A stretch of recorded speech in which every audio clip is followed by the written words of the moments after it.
নমস্কাৰ আপোনালোক সকলোকে আমাৰ ইউটিউব চেনেললৈ স্বাগতম জনাইছো। আজি আমি এই ভিডিঅ'টো লৈ আহিছো কিদৰে আপুনি নেপিয়াৰ ঘাঁহৰ কাটিং কৰিব।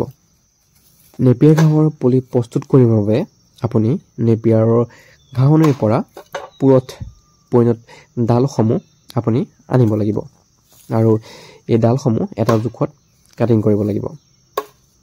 যিসকল লোকৰ ঘৰত গৰু ছাগলী আছে আৰু গৰু ছাগলীক খোৱাৰ বাবে ঘাঁহৰ নাটনি হৈছে তেওঁলোকে নেপিয়াৰ ঘাঁহ ৰুই ল'ব পাৰে। এবাৰ এই ঘাঁহ লগোৱাৰ পাছত আপুনি বহু বছৰলৈ ঘাঁহৰ কাৰণে চিন্তা কৰিব নালাগে। গতিকে আপুনি অতি সোনকালে এই ঘাঁহ লগাই লওক। এই ঘাঁহৰ ডালৰ পৰা পুলিসমূহ প্ৰস্তুত কৰা হয়। পুলি প্ৰস্তুত কৰিবৰ বাবে এই ঘাঁহৰ কাটিং কেনেদৰে কৰে আপুনি এবাৰ এই ভিডিঅ'টোত চাই লওক।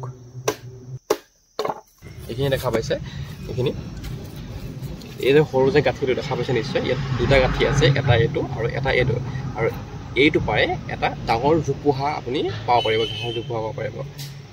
কিন্তু এইটো আপুনি ভালদৰে এইখিনি ৰুই থ'ব লাগিব। ইয়াত দেখা পাইছে গাঁঠিটোৰ পৰা শিপা আহিছে, ইয়াৰ পৰা এনেকৈ এটা পুলি এটা ব্ৰাঞ্চ এনেকৈ ধুনীয়াকৈ মেলিব আৰু তাৰ পৰা ক্ৰমানে ব্ৰাঞ্চখিনি বাঢ়ি গৈ থাকিব। এতিয়া আপুনি চাওক আপোনাৰ ঘাঁহবোৰ ডাঙৰ হ'লে আপোনাৰ ঘাঁহনিখন কেনে দেখাব। এই যে আপুনি ঘাঁহবোৰ দেখিছে কুঁহিয়াৰৰ দৰে, এইবোৰে হৈছে নেপিয়াৰ ঘাঁহ আৰু এই নেপিয়াৰ ঘাঁহবোৰ এতিয়া পইনত হৈ গৈছে ডালবোৰ কাটিঙৰ কাৰণে। সেইবাবে আপুনি এনেদৰে দেখা পাইছে। মই স্ক্ৰীণত দি দিছোঁ, যেতিয়া আপোনাৰ ঘাঁহবোৰ ডাঙৰ হ'ব কোমলীয়া অৱস্থাত কেনেদৰে দেখা পাব। এতিয়া স্ক্ৰীণত আপুনি যিখিনি ঘাঁহ দেখিছে সেই ঘাঁহখিনি গৰু ছাগলীক খুৱাবৰ বাবে উপযুক্ত হৈ গৈছে।